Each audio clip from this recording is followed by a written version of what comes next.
Je suis Gérald Guillaume, kinésithérapeute, ostéopathe et spécialisé dans l'optimisation du geste sportif. Anthony Bachelier, podologue, posturologue et spécialiste des préférences motrices. Alors la formation qu'on va gérer tous les deux, c'est le niveau 2 des préférences motrices. Gérald est venu se faire former il y a quelques temps de ça, et puis il a développé énormément d'applications, et justement on aimerait montrer toutes les applications possibles à partir des préférences motrices. Elles sont nombreuses.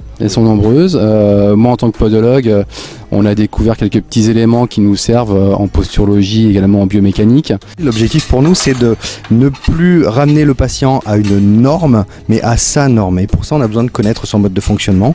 Donc tout l'intérêt des préférences motrices, c'est d'apprendre rapidement à savoir comment fonctionne un individu.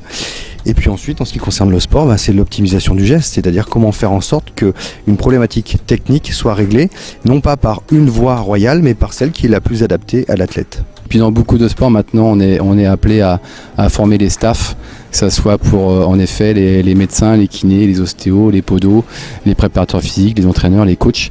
On abordera également le côté mental.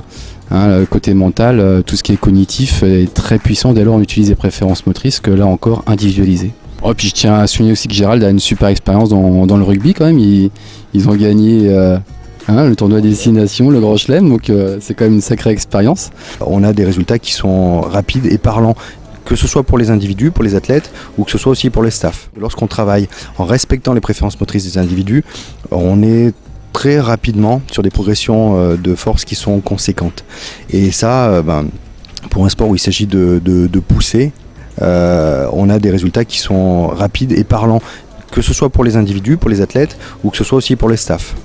Les préférences motrices nous permettent de gagner quoi ? 2-3%, mais 2-3% sur une rencontre de très haut niveau, c'est ce qui fait la différence au bout de 80 ou 90 minutes selon les sports. On a beaucoup de podologues, on a beaucoup de kinés, beaucoup d'ostéopathes, préparateurs physiques, mais oui, en effet, il faut qu'ils fassent le niveau, le prérequis pour connaître les préférences motrices.